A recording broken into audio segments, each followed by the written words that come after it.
Welcome back. There's nearly no end in sight for inflation in the U.S., and that means that families have had to make some tough changes to their spending habits.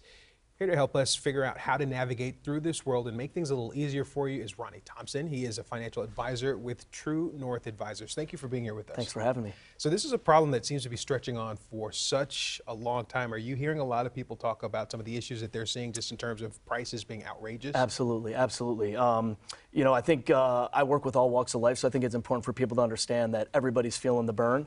I think everywhere, but especially the grocery store, those with families, and just the necessities and the need to sustain life has been extremely expensive and has really stretched the dollars people are making very thin. Yeah, and you mentioned that even though this is an uncomfortable time for a lot of people, this is also an opportunity to try to figure out how to have better budgeting skills in place. No doubt, no doubt. And I encourage people, take this opportunity in this environment to create that financial discipline. Sometimes when things are easy, it's real simple to spend money and be happy and comfortable.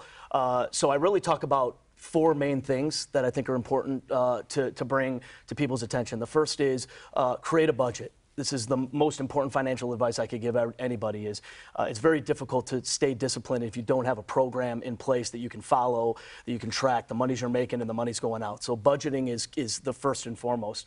Second is an opportunity to spend less.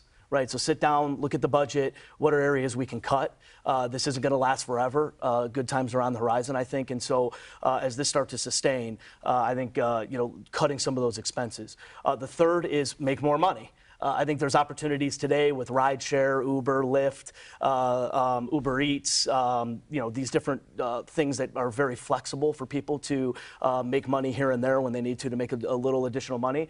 And lastly, I think is just shop smarter, right? There are stores like Aldi and some other places locally that people can recognize that have really good deals and coupons and things of that nature that can make your dollar go a little bit farther. Okay, all excellent advice. There's a new survey from Deutsche Bank that says nearly half of American investors are expecting inflation to stay in place, but no recession.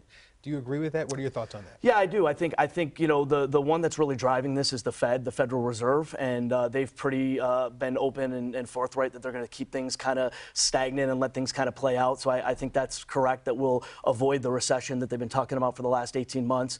But I think people should kind of become accustomed for some time that prices are going to be where they're going to be for a while. Yeah, so if we're seeing this as kind of the new normal, then that means you really do have to adjust. Absolutely. Because otherwise, how can you survive that? Absolutely. Take this opportunity to find ways to live within the means that that the environment is creating today. So for people who are finding themselves already in an uncomfortable financial situation, maybe they're having some debt that they're trying to deal with too, how can they get started in getting in a better path? Absolutely. So I think it's applying some of those things that I talked about, right? I mean, I think the first and foremost is if you don't have a budget, sit down and do a budget. And then I think in order to overcome some of these things people are dealing with, you have to be willing to make sacrifices. You have to look in the mirror, ask yourself some hard questions, and really start to find things that you're able to cut out with from your life. And my encouragement to people, as I've done this personally, is sometimes mentally it seems a little harder than it is, but I think if you really push forward, you'll find that these things are not things that you'll miss after a short time and will have a great impact positively on your financial situation. Yeah. And it can be simple things, like instead of the Starbucks run, just make some coffee, right? Absolutely, absolutely. But it can be hard to break those habits for people. For sure, for sure. And so I think it's just,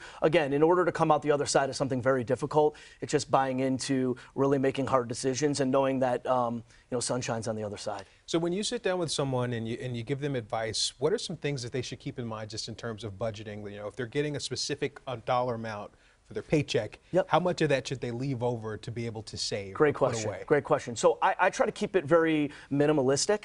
I think a minimalist budget, I say, is 50% of your income should go towards fixed expenses, things that are necessary, right? Mortgage, rent, etc.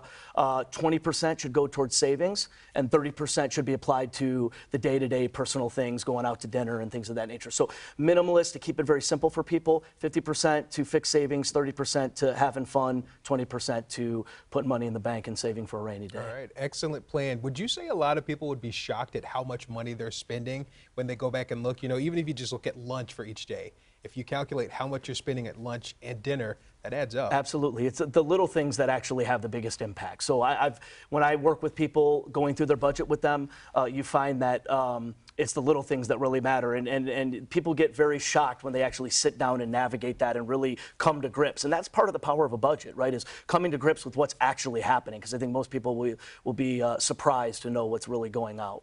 Okay, and if people are hearing from you and they say, hey, I need his help, I need him to help me navigate through this myself, how can they reach out? Absolutely. Best place is my website. So True North is my company. So TrueNorthADVS.com is my website. You can find all information about me, my company, and the services that I provide. Awesome, and we'll have that for you on our website, cbsdetroit.com. Again, thank you for your expert advice. Thank you, Terrence. Appreciate you.